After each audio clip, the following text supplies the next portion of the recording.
Attention, every single person who is planning to fly this summer. Stop whatever you are doing right now, because there are 7 new carry-on rules that officially went into effect on June 1st, 2026. And if you show up to the airport without knowing these, you could lose your bag, miss your flight, or get hit with fees you absolutely did not budget for. I have been covering travel for years, and I genuinely cannot remember a rule change this significant happening this fast. Airlines and TSA did not exactly blast this information across billboards, which means millions of travelers are going to walk into airports completely unprepared. You are not going to be one of them. So here is what we are doing today.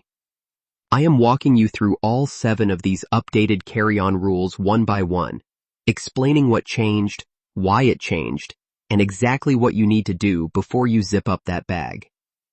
Stay with me through all 7, because number 5 specifically is the one that is catching even frequent flyers completely off guard. I have already seen it happen at multiple airports this month alone. Let us start with rule number 1. Rule number 1 is about size restrictions, and the change here is more significant than it looks on the surface. Airlines have always had overhead bin size limits, but what changed on June 1st is the enforcement mechanism. Multiple major carriers have now adopted a universal hard gauge system at boarding gates across domestic and international terminals. This is a physical metal frame that your bag must fit into, not sort of fit, not fit if you push a little, fully and completely fit without forcing it. In the past, gate agents would eyeball bags and occasionally let borderline cases slide. That era is over. The gauge is the law now, and if your bag does not drop into that frame cleanly, it gets checked. And here is where the pain really kicks in. If your bag gets gate checked because it failed the size gauge, you are paying the checked bag fee on the spot. No exceptions, no supervisor appeals, no frequent flyer status getting you out of it. Several airlines have explicitly updated their terms of carriage to make this clear as of June 1st. So what do? Measure your bag tonight. The standard for most major U.S. carriers is 22 by 14 by 9 inches, and that includes the wheels and the handle. Not the body of the bag, the entire bag with every protrusion counted. If your luggage is right at the edge of that measurement, I would strongly recommend shopping for something slightly smaller before your next trip, because the risk is no longer theoretical. Rule number 2 involves lithium batteries, and this is where things get genuinely complicated. The updated guidance clarifies and in some cases tightens what was already a patchwork of confusing policies. Here is the core of what changed. Power banks and spare lithium batteries, meaning batteries that are not installed in a device, are still required to be in your carry-on rather than checked luggage. That part has not changed. But what is new is the watt-hour limit enforcement. Batteries over 100 watt-hours now require explicit airline approval before you even arrive at the airport, and batteries over 160 watt-hours are outright prohibited on most commercial flights, regardless of approval. The problem is that most people have no idea what the watt-hour rating of their power bank is. They bought it, they charge their phone with it, and they have never thought twice about the specs. Starting June 1st, gate agents and TSA officers are actively flagging oversized batteries, and if yours gets pulled and it does not have a visible watt-hour rating printed on it, it is getting confiscated. Check your power bank right now. Flip it over and find the watt-hour or milliamp-hour rating. If you have a milliamp-hour rating, you can roughly convert it by dividing by 1000 and multiplying by the battery voltage, which is typically 3.7 volts for lithium cells. Anything above 100 watt-hours, call your airline before you fly. Rule number 3 is one that nobody is talking about, and I think it might be the most underestimated change on this list. It has to do with food and liquids, and no, I am not just repeating the 311 rule you already know. This is something different. Several airports have added upgraded CT scanning equipment at security checkpoints, and the good news is that these scanners can now see through your bag in much greater detail. The less exciting news is that these machines flag dense food items, things like blocks of cheese, chocolate, nuts, deli meats, and certain baked goods. as anomalies that require manual inspection. This is not a ban on food. You can still bring food through security. But if the scanner flags your snacks, an officer will stop you, open your bag, and manually inspect those items. This adds time. At a busy security lane during peak summer travel, this could realistically cost you 10 to 15 minutes you may not have. The updated TSA guidance now recommends that you remove food items from your carry-on and place them in a separate bin, just like you do with laptops and liquids. This applies specifically at airports, where the new CT scanners have been deployed, which as of June 2026, includes most major hub airports across the country. Do yourself a favor and pull your snacks out into their own bin. It takes 30 seconds, and it could save you a very stressful sprint to your gate. Rule number 4 is about personal items, and this one comes with a twist that has airline passengers absolutely furious on travel forums right now. Historically, you were allowed one carry-on bag and one personal item. The personal item was generally understood to be something like a purse, a backpack, or a laptop bag that fits under the seat in front of you. What has changed is how aggressively airlines are defining and enforcing what counts as a personal item versus a second carry-on. Several budget carriers, and even a couple of legacy airlines, have updated their boarding procedures to require personal items to be measured or demonstrated to fit under the seat before you board. We are talking about an under-seat dimension check, typically around 18 by 14 by 8 inches, varying slightly by carrier. If your personal item, your backpack, your tote, your oversized purse, does not meet the under-seat spec, it is now classified as a second carry-on. And if you only paid for one carry-on, you owe the fee for the second one right there at the gate. This is a revenue move, yes, but it is also getting enforced hard. The lesson here is straightforward. Know your airline's personal item dimensions before you pack. If you are traveling with a large backpack as your personal item, measure it. And if you are on a budget carrier this summer, I would very seriously consider a smaller bag just to avoid the headache. We are at rule number 5, and I promised you this was the one catching even seasoned travelers off guard. So let me explain exactly what is happening. Rule number 5 is about medications, specifically the documentation and packaging requirements that have been updated as of June 1st. Here is the situation. You have always been allowed to bring prescription medications on a plane, and you still are. But what is new is the enforcement guidance around how those medications are packaged and whether they are readily identifiable.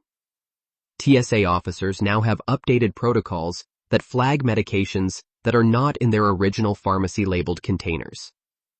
This specifically targets travelers who consolidate pills into weekly organizers or small personal containers to save space. If your medication is in an unlabeled container or a pill organizer, and the officer has any uncertainty about what it is, they can require additional screening, and in some cases, you may be asked to provide documentation of the prescription. This is not a new law, but the enforcement guidance changed significantly on June 1st, and field officers are applying it much more consistently than before. If you take prescription medication, the safest thing you can do is travel with at least one of the original pharmacy bottles clearly showing your name and the medication name, even if you also bring a pill organizer for convenience. You do not have to keep every pill in the original bottle, but having that bottle in your bag as a reference eliminates almost every potential issue at the checkpoint. Do not leave for the airport without doing this if you take prescriptions. Rule number 6 moves us into territory that might surprise you because it has nothing to do with what is in your bag and everything to do with how your bag is handled once you are on the plane. Airlines have updated their overhead bin priority policies, and these updated policies now have real financial consequences tied to boarding position. Here is what changed. Several major carriers now explicitly state in their conditions of carriage that passengers who board in later groups may find overhead bin space unavailable. This is not new information in practice, but what is new is that these airlines have removed the long-standing informal policy of holding early boarding as an unofficial perk of certain frequent flyer statuses. More importantly, If you board late and there is no bin space, your bag will now be checked to your final destination. Not your connecting city, but your final destination. So if you are connecting, your bag will not come off the plane at your connection. You will only see it when you land at your last stop. This has created nightmare scenarios for people with short connections who need something from their bag during a layover. The solution is practical and immediate. If you are not in an early boarding group on your ticket, consider paying for early boarding this summer. On most carriers, it is $10 to $20, and it could save you significant grief. Alternatively, pack any connection essentials, medications, chargers, valuable items, in your personal item under the seat, not in your overhead carry-on. Rule number 7 is the one that might actually change how you pack forever, and it connects to a broader shift in how the TSA and airlines are processing passengers at high-volume airports this summer. The final rule involves electronics, specifically the expanded list of devices that must now be removed from your bag and screened separately. You already know about laptops. Starting June 1st, several categories of electronics have been added to the must-remove list at certain airports. This includes tablets larger than a standard book size, e-readers in certain cases, gaming handheld devices, and standalone GPS units. Basically, if it has a screen and a battery, and it is larger than a smartphone, there is a strong chance it now needs to come out of your bag and go into a bin. Now, airports with the newest generation CT scanners are actually moving away from this requirement because the scanners can see through bags without items being removed.